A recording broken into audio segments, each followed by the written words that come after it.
the AIA Studio Prize, and the Acadia Innovative Research Award of Excellence.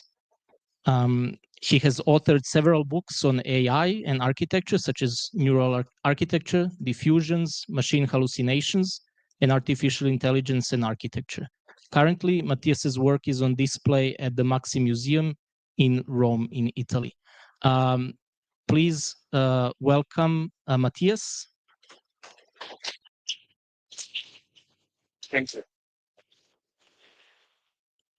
Hello, everybody. I hope you can hear me okay. Yes? Good. First of all, big thank you to Tim Pern and Igor Pantic for the generous invitation to speak to you today.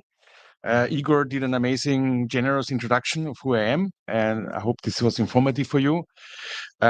This lecture is specifically about architecture and artificial intelligence. That's my area of expertise. I've been doing this for a while now. I know people sometimes say I did it before it became cool. Yes, that's how this works.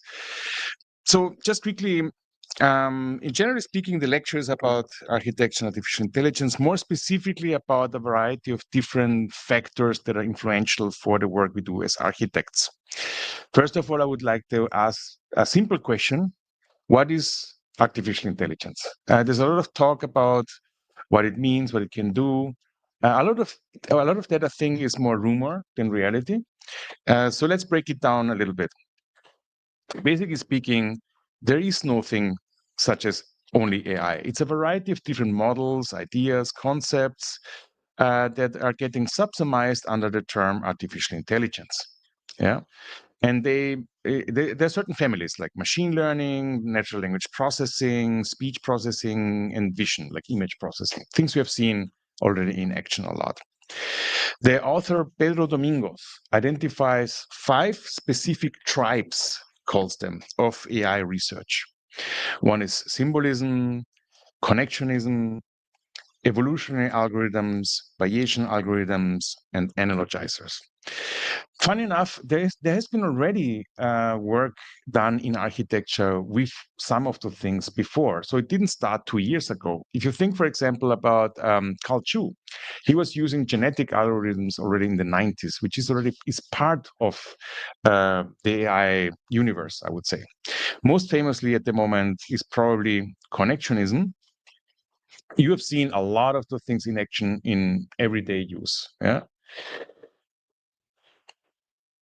So how does this whole technological universe affect culture, generally speaking, not just architecture, but culture? In the last couple of years, we have seen a rise of production, cultural production tied to artificial intelligence, no matter if it is visual arts, poetry, dance, music. So there's like a whole new universe, I would say, or branch of artistic production that is primarily based on using artificial intelligence. And that is not only in terms of creating imagery or music, but even just dealing with the problem of artificial intelligence in the cultural context of humans has produced a variety of books that are very interesting to explore. Things like The Atlas of AI or Unmasking AI by Joy Budavimi or Race After Technology by Ruha Benjamin. So there has been a lot of authorship going on in the last 4 or 5 years dealing with architecture, dealing with AI and culture. So more specifically, how does AI affect architecture? That's like the main question that we have today in our industry. This, what you see here, is a diagram that was published by Goldman Sachs in 2023. So it's already a couple of years ago, but it still has value. It shows a variety of different disciplines and the impact of artificial intelligence to all these different areas: education, healthcare, arts, personal care, food preparation, transportation, etc., etc. And there's also architecture, which is marked in red here. So what this means is basically that in the coming 10 years, 37% of all jobs in architecture will be affected by artificial intelligence. 37%, meaning almost for sure every third job. Yeah, 1, 2, 3, it will be affected. 1, 2, 3, it will be affected. 1, 2, 3, it will be affected. Yeah. However, this does not mean that the jobs disappear. Please don't confuse that. Yeah, it just changes. Okay, it doesn't mean it's gone. And this is nothing new for architecture. We always are really good in adapting new technologies to the circumstances that we have as creators. So it's nothing to be afraid of. It's just change. So, but how can we shape the discourse? And that's an important question for me. Yeah. In the last couple of years, I have been working together with colleagues and friends, establishing sort of like an environment to think and write and create with AI in architecture. And this means doing exhibitions, symposia, books, magazines, discussions, really trying to understand how this novel technology is impacting us as an architectural discipline, not just technically, but also intellectually. How is the ontology of this kind of area where we do not completely understand how things come to be? What do we learn out of the results that we see created by artificial intelligence? Is it an advantage? Is it a disadvantage? What is positive about it? What do we have to look at very critically? So in those events included things like Neural Architecture Exhibition and Symposium, which happened November 22, and the Data Justice AI and Design Colloquium, which shows already like two major areas of consideration for us as architects. On the one side, the technical, aesthetical things that happen when you're using AI, and then on the other side, the ethical considerations. Yeah. So on one side aesthetics, on the other side ethics. Yeah, you have to be aware of these two elements and how they basically come together when using artificial intelligence, because there's a lot of ethical questions connected to it. In my opinion, it's the first genuinely 21st century design method. Why do I say that? If you think about it, if you like the most advanced architecture we normally think about is computational design. But if you look into computational design, things like parametric modeling, polygon modeling, agent-based modeling, I like all those things, scripting, we're already present at the end of the 20th century. So they were all part of the 20th century design paradigm. Parametricism, definitely too. It's like a 20th century design method. Things that we see now happening with AI were not even possible 5 years ago, because it started around, I would say, 2013, when GAN came into the scene, generative adversarial networks, a variety of different methods that started to emerge around 2013 to 15. That's like 10 years ago. The first paper about diffusion models, so when you use image generators like Midjourney and so on, the first diffusion paper came out 2017. That's 8 years ago. So it's a very new paradigm, and it was technically not possible before that. That's why I say it's the first 21st century design method, because it was just not possible before. Yes, AI research is older, but technically speaking, now we can apply it. Now for something more detailed, how does AI impact the AEC industry, architecture, engineering, and construction? Going really into detail, right? So think about the life cycle of a building. Yeah. I'm divided this here into 6 parts, 1, 2, 3, 4, 5, 6. And if you take the conventional way of working in architecture, so you do a preliminary design where you're sketching around, you go into the design phase, which is more detailed. Then after you got like permissions, you go into planning, where you really go even more into detail before construction. Then you go into the construction phase of a building. Then the maintenance and lifetime of the building, which has to be maintained and refreshed and repaired. And then at the end, you just go and demolish the building, right? And get discarded. This would be like the conventional way of thinking about the life cycle of a building. Now, if you use artificial intelligence, it's changing to prompting imagery, doing a lot of fast iterations in the design phase, use generative planning, for example, to automatically improve planning you're doing. You can use machine vision, which is also an AI application, to make construction sites more safe. You can use augmented reality and machine vision to maintain the building. Yeah, you can use robotic assembly and again robotic machine vision to disassemble the building in a way that it can be recycled. Yeah. So for every application of the life cycle of a building, we can already do an AI component in there that will help to improve it. And I think that's like the biggest promise of AI is the improvement of things. Yeah. And then you see like down here, like a ton of different applications that are already available for this. So this is not science fiction. This is possible today already. Yeah. What most architects and students see are only the first two parts. Yeah. Prompting and fast iterations, using image generators, ChatGPT, etc., etc. Right? This is fun. This is good. It's entertaining. But in fact, we can do much, much more than that. And I'm very serious when I say if we as architects do not engage with AI, somebody else will do it for us. Meaning, if we don't take over the conversation, if we don't take over the discourse, if we don't take over the leadership in this area of architecture production, investors, construction companies, and so on will take over that conversation. And we will not be involved in that. So we need to become really the leaders in this area of consideration architecture, because otherwise we're going to lose the leadership in what we can do in design. Yeah, and we have lost already a lot of that in the last 50 years or so. So it's really time to stand and claim it. Yeah. So, and that's why I'm asking, why do we need to demystify artificial intelligence in architecture? I'm sure that many of you, if you talk about AI, you talk about things that you've been reading in the newspapers, seeing on TikTok or on Instagram. Yeah. But I think we need to dig deeper in our discipline. I like to show this video here. What most people see is things like ChatGPT, Midjourney, DALL-E, Stable Diffusion, etc. But underneath the surface, there is dozens of applications that are a little bit more hidden, a little bit more difficult to use, but far more powerful as tools for architectural production. Yeah, energy-based models who can do amazing prediction. Imagine you can predict how your building will adapt to the conditions that it has environmentally, socially, politically. Yeah. Variational autoencoders, NERVs. NERVs are great for creating 3D models in AI, not just images. Yeah, Trigon, another great 3D model possibility based on data sets of 3D models instead of images. GraphCNN, same thing.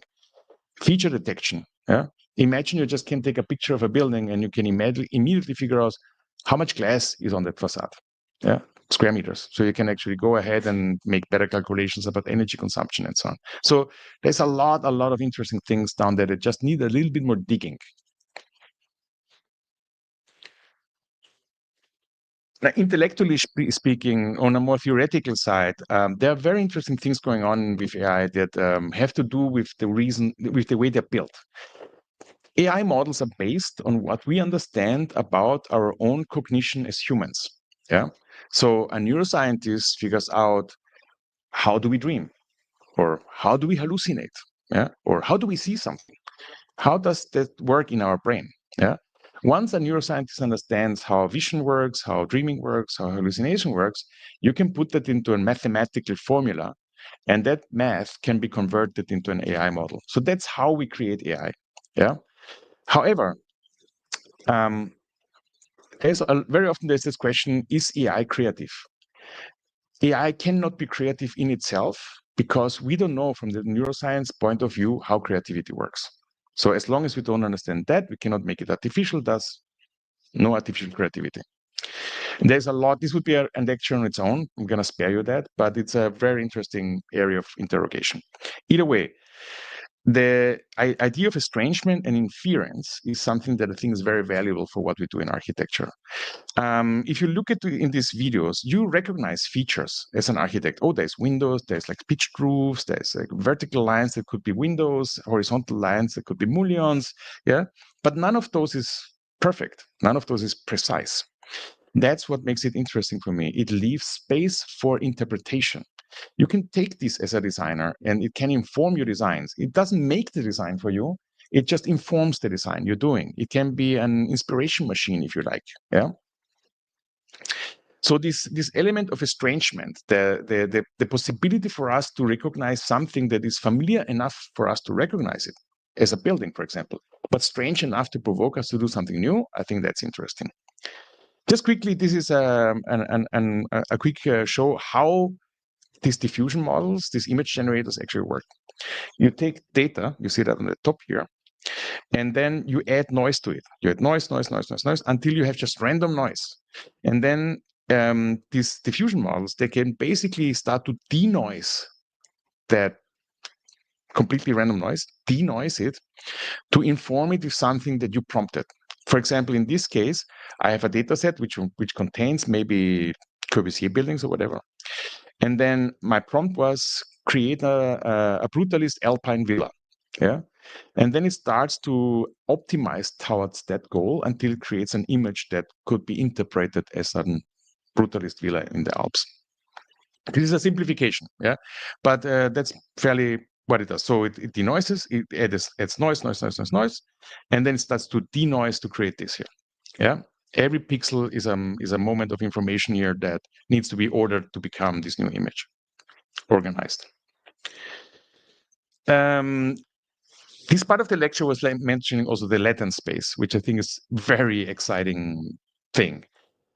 What you see here is basically a plot chart, a three-dimensional plot chart of data points. Those data points could be, as I mentioned before, modern buildings, right? So all these red dots here demonstrate like one or the other modern villa. Could be Le Corbusier, could be Mies, whatever. You can take this kind of classic modern guys, put it in there. Now, if the surface that you see going through that latent space is basically saying this is the optimum. In this area, I would find the houses that are not the same like a Corbusier building, but similar, so similar that you can confuse it with one. You can say, oh, that's like a perfect, replication of one, which I think is totally boring. What you need to do is move away from that perfect plane. Once you start to do that, you're going to find areas in the latent space where suddenly you find things that remind you maybe of Le Corbusier or Mies, but they look different, maybe strange, maybe interesting, but interesting enough to evoke your attention as designer. And like, that is interesting, that is different, but it still works. Yeah. I can. That's why I've been talking a lot about how to use the latent space. There's also something called curve fitting. So if you do like perfect curve fitting, you get like a perfect replica of a Mies building. Yeah, it can be also already overfitting, meaning it's gonna create a copy of a Mies building, which is definitely not what you want.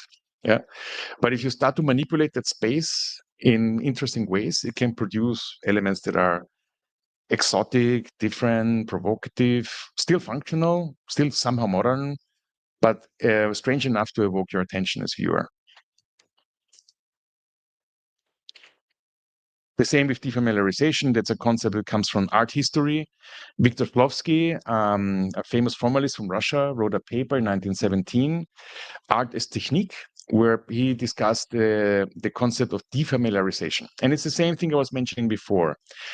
You see something that is familiar to you, but something is wrong about it, and that will attract your attention.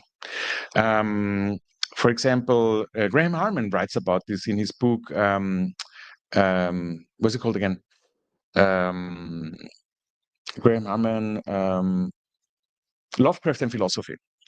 And in this book, he also mentions the same effect with Lovecraft. He sometimes gives you a scene that looks familiar, like you go into a pub and you meet your cousin, you see him there, and oh, my cousin is here, I know him, and then your cousin starts speaking and his voice is completely weird and strange.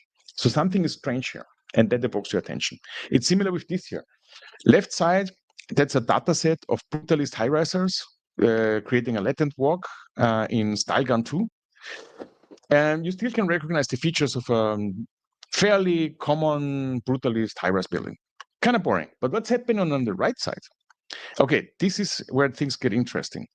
I intentionally polluted the data set, made it dirty, so to speak, yeah, in that you have like this clean, beautiful data set of brutalist buildings, and I threw in a bunch of Picasso paintings, yeah, and suddenly it starts to try to mesh up those things. The brutalist building and Picasso. Once you know it's Picasso, you're gonna start seeing it, yeah. Probably you didn't see it before. And that's exactly this moment of estrangement, defamiliarization, that creates the attention necessary to make something maybe innovative, maybe different. Yeah.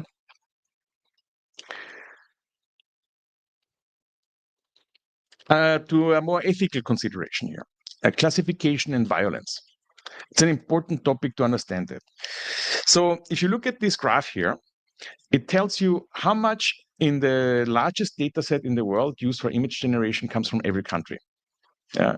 And you see how massively it's dominated by the United States. Yeah. And then you have Canada, UK, France, Germany, Italy, Spain, and so on. Yeah. The next biggest country is China. Yeah. You see that also here in the graph. So when those data sets that create images are so massively dominated by one specific culture, then it means it's a violation of a more generous, more open way of dealing with data and imagery. That is why, for example, when you create images in Midjourney, the vast majority will lean towards a Western aesthetic. Yeah, that's just because the data sets are controlling that and basically almost demanding it. I remember there was an experiment. I don't know if it still works. Yeah, but in early versions of Midjourney, when you typed in a random letter, a letter and number combination, it doesn't matter what it is. It doesn't have to make any sense. Yeah, and you use that as a prompt, it would generate an image which would represent the largest part of the data set present. And in these early versions of Midjourney, what it was doing, it was giving you 4 images of pretty blonde girls. Yeah, so it's obvious that it was really biased toward that sort of image generation. It's a little bit better now, I heard. Yeah.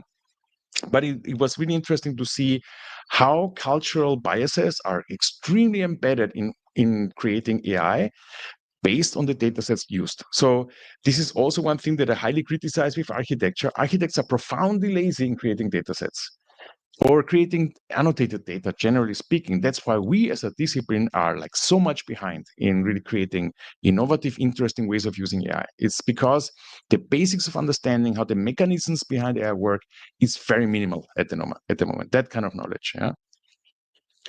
I can highly recommend, for example, if you're interested in these sort of biases and problems with AI, generally speaking, Atlas of AI of Kate Crawford, who also explains in detail that AI is not necessarily just something that is in the cloud, it's very material. Where does the material come from that you need to create the GPUs necessary to run AI, for example? How much energy is it using? Yeah, and so on and so forth. So it gives you a better understanding that AI is not just something magical hanging in the cloud, that it's very real, very material, very political thing.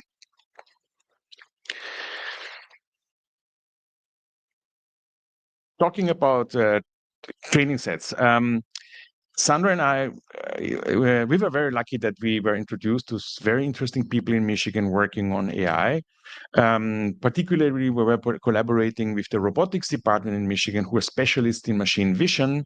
And I really would like to thank Jesse Grisel, the director of robotics, for really creating that ground that allowed us to create also the Architecture and Artificial Intelligence Laboratory in Michigan, which I think was one of the first ones of this kind, at least modern iterations.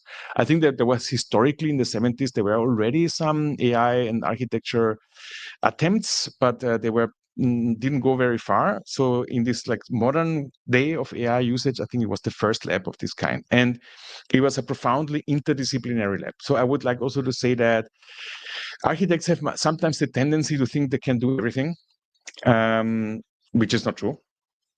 So if you want to go into a serious AI research, I highly recommend you get in touch with people from computer science, robotics, data science of your university.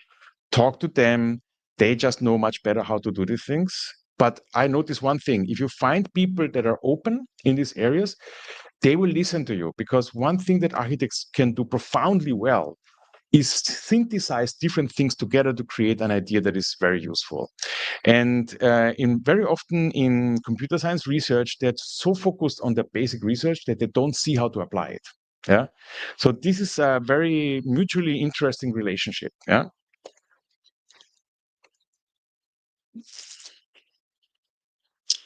I think I'm a little bit repeating myself here about how to basically use the abilities of machine learning and machine vision processes against the grain, so to speak. For me, it's not so interesting to create an image that looks perfect. For me, it's interesting to find an image that's going to provoke me to think about architecture differently. That's what I think is the most powerful aspect of it. And we've done a lot of things into this area. The Piranesi gun in the middle here, this is one of the things that is currently on show in Rome, for example. On the right side, this is a project I'm going to speak about in a minute, so I'm going to leave it at that. I think I'm going to jump over this. Yes, because I think that's where it becomes interesting. Going beyond image generation, building with AI. This is an area that needs a lot of interrogation, a lot of work, but which I think is profoundly important for us to go beyond just making pretty images into something that becomes built environment. Yeah, this is a project of a building in Vienna, Austria, at the Marie-Hilfer-Straße. It's a combination between shopping, office, and living. And yes, okay, I confess I'm a fan of brutalism. So I like using brutalism data sets to play around with AI. So these were some of the training results. And then a latent walk. I think you saw it before already. And basically, we had to find a way of how to make this a 3D model. At the time, this was 22. There was not a lot of 3D data sets or not even a lot of algorithms to do this kind of thing. It's just 3 years. It's incredible how fast the development is. But we found something else, it's called pixel projection. And what it does is basically you have 2 or 3 faces of a cube. You shoot the rays into this cube, and wherever they intersect, it will create a voxel, meaning it will create mass. Yeah. And that allowed us to do this first primitive attempts in creating 3D models somehow from AI-generated data. Yeah. In the meantime, we found many others, including literally using ChatGPT to create Python code and then 3D models out of it. But I still like this first result because it really somehow encapsulated a couple of things I mentioned before. It's still sort of recognizable as a brutalist building, but it's different. It has a very interesting surface condition.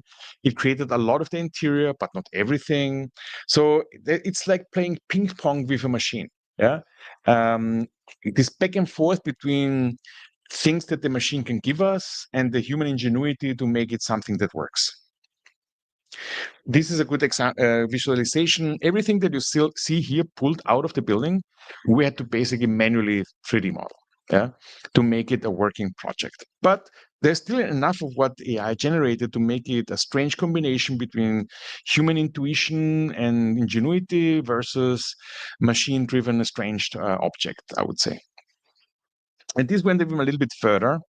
This is a project that we did for an Austrian neurologist who had heard that we use results or concepts from neuroscience to create architecture. And he was like, wait, I like that. That's interesting. I want a house. Yeah. So he asked us to design a weekend house for his family in the Salzburger Alps. But he had a condition. His condition was it has to be a mid-century modern house. And like, okay, fine. So we did these data sets of tons of examples from mostly California-based mid-century modern houses, lots of Schindler, lots of Fry, you know these names, and also the plans for them. And then we used that generatively to, first we did it really primitively, just elevations. And then we did this also with the plans. And same as before, we used that in this pixel projection technique to create a 3D model. And what was surprising for us, if you look down here at the axonometric, when you pull this model apart, it almost had all the components inside necessary also to do the interior. And the exciting thing for us with that is that's normally very difficult to achieve because these AI models, they normally can do either an exterior or an interior, but not both at the same time. Why? Think about yourself. Every one of you knows that you're sitting in a room that has a facade outside, there's a garden outside, and that there's a city outside, and that there's a planet outside. You know that, right? For you, it's completely clear and logical. Not so much for AI. They don't understand these sort of semantic informations. Yeah. So that's why they can maybe do an interior or they can do an exterior, but they do not understand the relationship between interior and exterior. So what happened in this case was more coincidence than really a result from the AI model, but it still was it really created the total complete basis for the rest of the design. Yeah. And then Okay, these were projects. The house, if we're lucky, we can start next spring to build it. I hope we're finally gonna build it. But this one we really built. Built is a little bit exaggerated. It's a dog house, so it's small, yeah, but still useful.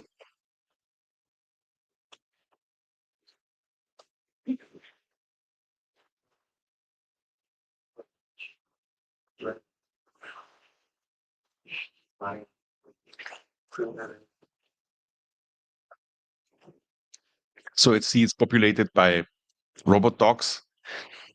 And we did also the picture in the background.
And having this response from the computer scientist saying, yes, that's an interesting application, let's work on this and try to figure it out.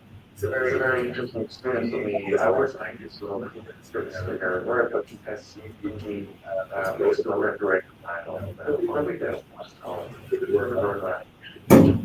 was I doesn't question as far as most of the time I think that's that more than science factors and stuff that is very more usually all that is appearing.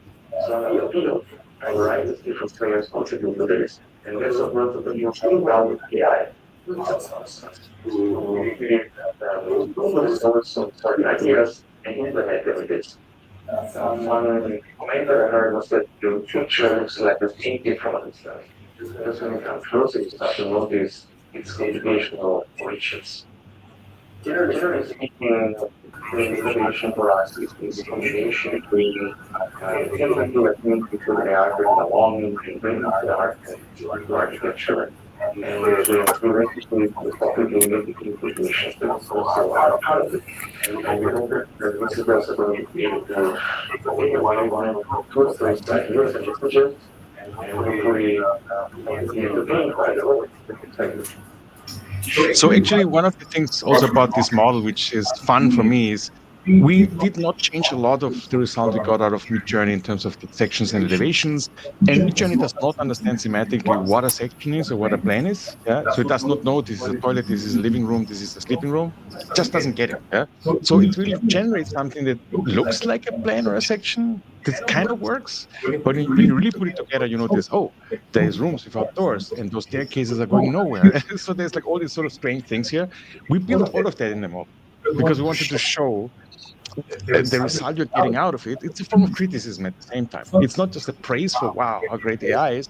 It's a criticism that we have to critically interrogate it as a human to see if whether it works or not. Yeah? So here you see the process. On the left side, you see the image we generated in Midjourney. In the middle is a cleaned up version of it so that with the pixel projection works correctly. And then on the right side, the finished model.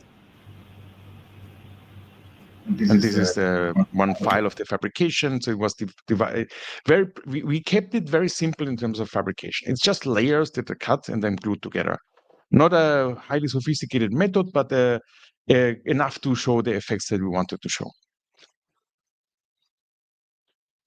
That's some renderings of the model. And it took us, I think, 2 days for assembly.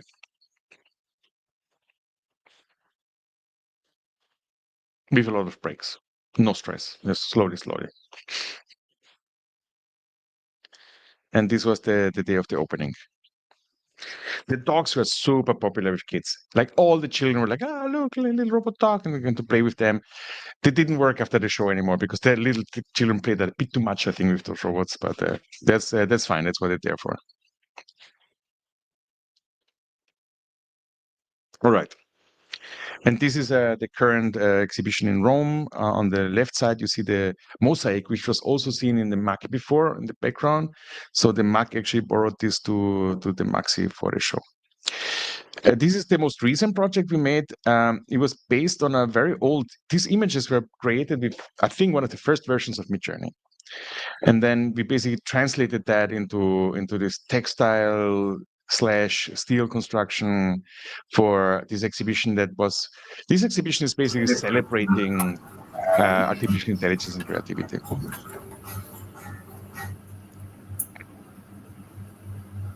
One of the main areas I do is I write about architecture.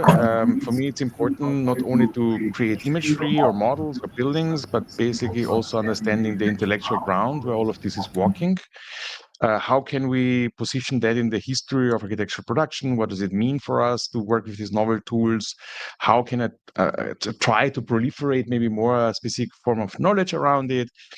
What's the epistemology? What's the ontology behind it? And of course, this is not me alone.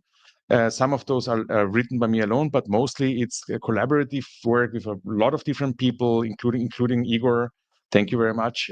Who contributed, for example, to the Diffusions book, which was a discussion around image generators. The machine hallucinations, I think, was one of the first publications in the area of AI and architecture, trying to just grasp the ideas behind it, not even completely understanding. I'm not sure we completely understand them by now. Still, I think we still need time. Yeah, but I think working through writing is something that I need as a person to somehow try to understand what I'm actually working with. So this was the Diffusions book. And funny enough, the layout of the Diffusions book, for example, was literally also generated with one of the first versions of Midjourney. And we made it exactly the same way it was suggested, and turned out okay. And right now, I'm actually in Bangkok trying to finish this book, The Architect's Manual to Artificial Intelligence. I think this was the first book contract I got ever. So I've been working on this for almost 5 years now. But it was necessary. It's almost 600 pages of discussing a variety of different AI models, how they work, what's the intellectual background, what do they mean in a larger context. But it includes also code examples of how to use them in a pragmatic way, really trying to balance between intellectual and practical application of AI. Yeah, and if you've all seen that now we also can create videos. I mean, this is no big surprise. We all know that. But I've been using very old images and trying to see how they get interpreted by generative video models. Yeah, so AI is here, right? So now what? What are the next steps? Where are we going to go with this? And this is the questions I have for you. I'm open to questions. Thank you very much. It was a pleasure. Thank you.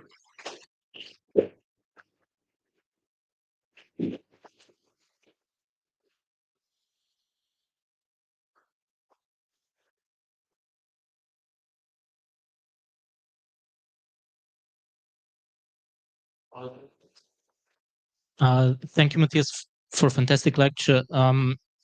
I would like to open up now to the audience if anyone wants to ask something or kind of have a comment, wants to start a discussion.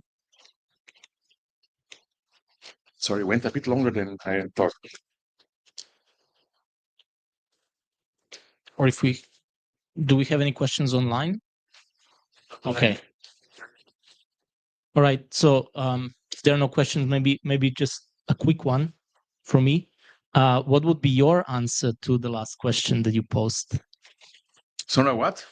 What would be your answer to the question that we just saw? That's a good. Can be a short one. Can be a short one. Okay. I don't know. Honestly, I don't know. Yeah. Like SoA+D is basically, okay, it's here, right? There's no denying it. There's no escaping it, basically. I mean, if you want to escape AI at the moment, it's going to be very difficult. Yeah. So I think the answer might be face it. Yeah. Face it and work with it, because denying it or looking away or or pretending it's not there is not going to make it disappear. So I think that especially as a discipline, as architects, what I mentioned in the lecture, if we do not engage with it, somebody else will do it, and the fear that people have to become obsolete becomes more real if we do that. Yeah. So and I still think like architects have always been really good in adapting to new technologies. That's what our job is. It's part of our job. Yeah. And this is just another technology, I would say. It's a very different technology. I've been also thinking that the comparison to a tool might not be sufficient. Yeah. But if you take it as a tool, it's a tool, but it can do something that no tool could do before, which is to learn. Yeah. This is the thing that is new about AI. It can learn.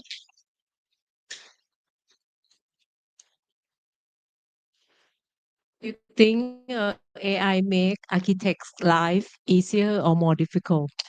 That's a very good question too. There's one big problem with architects. Every time a tool comes along that would make our life easier, we find ways to make it more difficult. Yeah. So when all the computational tools came along, everyone was like, yay, you can save time, focus on the design. Yeah, great. And then we find like 50 ways to take more time to do that. Yeah, instead of just saying, okay, it can help us. So I would say, yes, there's a chance to make like life easier for us, but at the same time, I think there's a chance to make our life more difficult. Yeah, depends on how you use it. But I don't trust architects and technology. It's always this finding ways to make it to take more time than less. I don't know exactly why, but it happens every time. I like the diagram that you talk about that you have the kind of conventional process of Yeah. design, right? Can you go Yes. to that slide? Very interesting diagram. Okay. So right now, like, are you saying that right now the way we use architect use AI is just for the the first part, the maybe 1, 2, 3, or? Yeah. 1, 2 for sure. A lot of architects are using that, like image generation, playing around with it, maybe using ChatGPT for certain things. But generative planning, for example, yeah, that needs more expertise. Like, what is it learning from? Why is it learning from that? If you, for example, want to create generative planning for hospitals, you need a lot of examples of hospital planning, and they all have to be annotated. Yeah, they have to say, this is an operation room, this is a waiting room. This is work, and we have not put that work in architecture. We have no people annotating plans of hospitals at the moment. Yeah, I'm sure I could find probably, let's say, a more wealthy architecture office and tell them, if you want to make your life easier, let me do that work. I can find people to annotate for you. It's just going to cost you just $500,000 or something. I don't know. No, but what I'm saying is, we can do generative planning, but it needs work that we have not done yet. Yeah, that's the biggest problem. Say, for example, generative safety. For example, training a machine vision model to understand that if a construction worker is standing on this side of the construction site, it could be dangerous for him. We need to, that's also work. It's also basically, because training is always the first thing. AI does not do anything alone or on its own.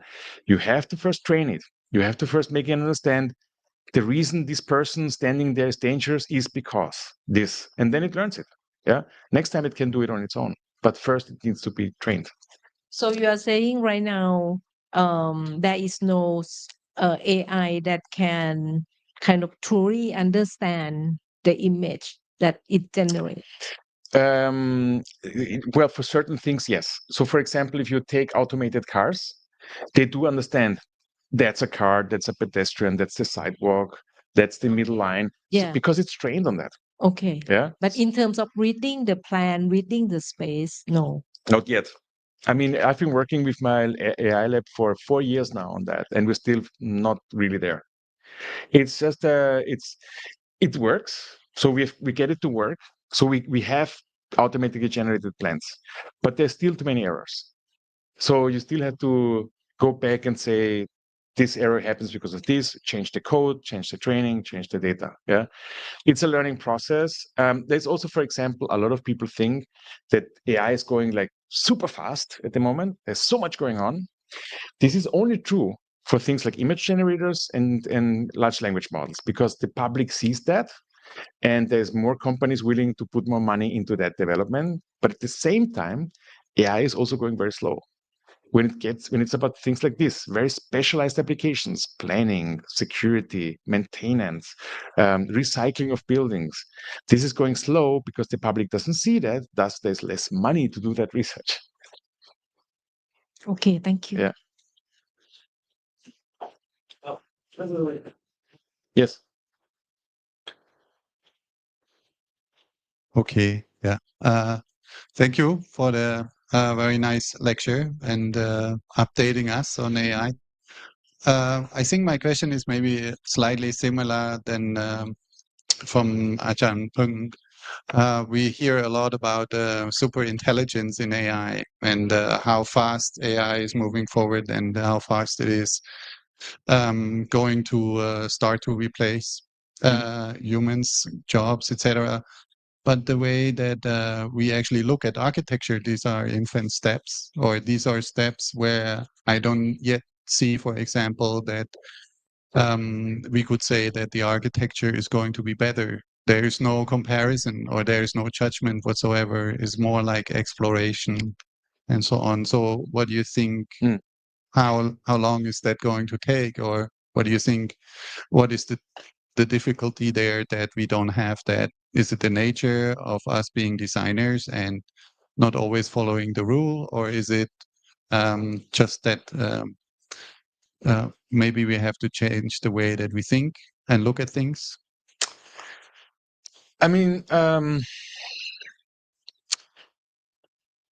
I think we have to be open to certain possibilities. Let me put it this way. First of all,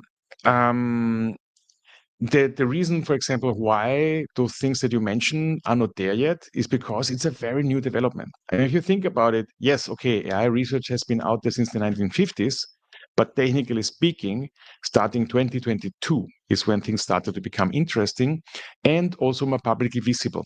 I remember when I started doing AI research, I met a very famous computational design guy, older than me, and he said to me, Matthias, why are you wasting your time with AI? We know it doesn't work.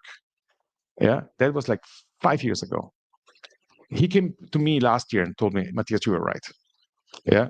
So it's a very new development. So what you're asking for, it's going to be possible in maybe 2 years, 3 years. We don't know exactly. It's also a question how much money is put into the research, simply put. Yeah. So let me tell you one example, because you were talking about making architecture better. I think you mentioned that at the beginning of your question. One of my goals is to create an AI model that helps architects develop better social housing. Yeah. And the way I'm doing that is I'm annotating with people around the world plans from social housing projects and evaluating from architects and architecture students the quality of the architecture of those buildings, of those designs. The goal is that you can take that AI model and ask for generatively created plans of social housing for exactly this outline, for example, for a certain outline, yeah, or for a certain plot, or for a certain city, yeah. And the model I'm creating is flexible enough to be applied everywhere in the world because it contains plans annotated from around the world. I tried to avoid the mistake I showed you about making a data set that is heavily biased towards America, thus working with everybody around the world to create that. If this works, and I'm sure it will work, yeah, but maybe not in 1 month, maybe not in a year, but at some point it will work. And if it works, it will make the life better of a lot of people. That's the goal. That's why I like to use it. That's where I want to go with AI. Really improve what we do as planners in a way that a lot of people will benefit from that. Does it make sense?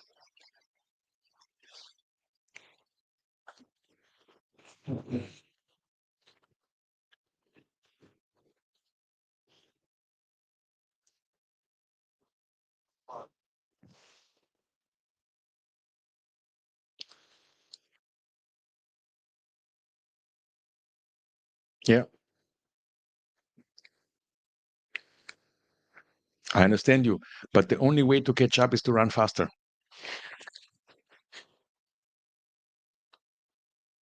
Yeah, I think it's actually related to my question. So I like to compare the revolution of AI with the Gutenberg revolution, right? Yes. So I mean, during the Gutenberg revolution, they didn't know that they were creating a new world, like from medieval era to modern era. Mhm. And I think in the same way, we have no idea what is the new world that we are creating. And I was wondering, how do you cope with this absence of? I mean, we actually have no clue. Even if you're a specialist, you have no clue. You know what I mean? Yeah, I know what you mean. How do you deal with this paradox? And then the second question is, are you not worried about the fact that your book will be obsolete the time it comes out? That's a good question. So I have to tell you, like, we're gonna answer first the second, and then the first the second, and the first. So I have to tell you that I had a moment, like about a year ago, where I was like, "Oh my God, when this book is gonna be published, it's gonna be completely obsolete. Yeah, it doesn't make any sense to make this book." But then I figured out something important, which was what I explained with the two different speeds of research, so that a lot of people see these new generators that are, that include machine learning processes based on transformers, for example, or diffusion models, yeah, which are also in the book, yeah. But at some point, I was really thinking, do I have to throw out like all these older things like GAN and CNN? Until I figured out that a lot of the new AI research is all based on that. It's all based on generative adversarial networks, on convolutional neural networks. They're just better hidden today, but they are there. Yes, so it's still super important to explain to people that you can use pix to pix, for example, to generate plans in a particular way. Yeah, we should not forget. This is not old. I mean, CNN is what, 20 years old, I think. About, yeah. GAN is from 2013. For me, it's more like how useful is it for what I want to achieve as with an AI model, because it doesn't matter whether it's a GAN or a diffusion model. Yeah. Sorry, wrong. It matters. It matters because in a GAN, you can very specifically use a specific training set that you created to solve a specific architectural problem. For example, you want to create window details, working window details. Yeah. So you have to create a data set of window details that exists and annotate. Here's inside. Here's the outside. That's where the water goes. That's where what makes it work. Then you can basically generate details endlessly that would work. You cannot do that with a diffusion model because a diffusion model does not understand that that's a window detail, that there's an inside, that there's an outside, that there's a gasket. Yeah. For a diffusion model, it doesn't matter. It will create something that kind of looks like a detail, and it's going to be very convincing looking. But if you go deeper and start to look at it, you're going to be like, that doesn't work. You understand what I mean? So you have to use specific models for specific tasks. Yes. Yeah. So you use the specific models for specific tasks. That's why the book is still going to be very useful for a lot of people if they understand that. Yeah. And your first question was about the Gutenberg revolution. Yeah. I don't think that if you're mitten in the Gutenberg revolution, you understand that's happening. Yeah. And I think we're in the same right now. Yeah. I agree with you.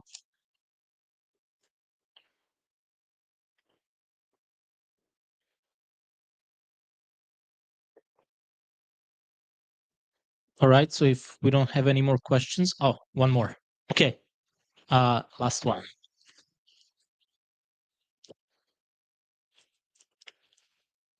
Okay, for beside the research that you have done and some of the many applications of diffusion models into like in real, I guess 3D objects or environments, such as like 2D pixel projections, right? Or I guess sometimes aside from that, is there any new like interesting, I guess, way of adapting some of those ideas in any like research projects that you have seen so far? I mean, there's a couple of interesting things going on. I think that Immanuel Koh's research on Gaussian splatting is quite interesting. Like, how do you create 3D models out of images? It's a bit sloppy, but kind of interesting. There is a Chinese company called ex-school. And they use a variety of different CNN models to create developer projects, really big ones. Yeah. So there is very specific, clear application of a lot of things that I showed today. Coop Himmelblau's Deep Himmelblau project. They're basically trying to somehow create I think they're trying to create like an artificial bricks, probably, to continue with the same thing. They're doing the same thing. If I would give you a recommendation is do not focus on the image generators. They're fun. Yeah, they're very entertaining. But if you really want to do AI work in architecture that will change things, then focus on the other models, like energy-based models, EBM models. Yeah, these models are great in prediction. Imagine you're doing urban design, yeah, and you're supposed to understand why in a certain area of that city there's more crime. Yeah, you can analyze that. You can even analyze that with a large language model by now, which is kind of insane. But let's say you have two cities and they're growing together over time, and you know they're going to grow together in the next 50 years or so. Yeah, you can use an energy-based model to predict how that's going to happen. Yeah, and through the prediction, you can improve it. You can make it better. Honestly, at the end of the day, I think AI is for us, for architecture, the biggest benefit is to do the work we do better. Thank you. Thank you. Good evening. Thank you for the lecture today. I'm sure that you're familiar with the term slop when it comes to derogatorily describing the AI-generated art in the online arts community. Do you think that there is still the same? Do you think that the same kind of negative reception exists in this architecture field? And how would you try to convince more people to give AI a chance in architecture? This is primarily a question of education, pedagogy. Yeah. If you introduce students properly, thoroughly to AI in a way that shows that it's not just a technical but also an intellectual challenge, a cultural challenge, as I was showing, yeah, then I think it can be better. If you just let them play around with Midjourney and ChatGPT and say that's AI work, that's not going to cut it. Yeah. So the thorough, well-structured introduction of students to the topic is what makes sure that they can critically interrogate the thing and work with it in a mature way. Yeah, not just superficially, because the slop happens if it's superficial. Does it make sense? Yeah. Thank you. Thank you. All right. Thank you very much, Matias. And thank you everyone for the patience. I think that's it for today. Please, one more applause for Matias. Thank you very much. Thanks for having me. Thanks for having me. Great.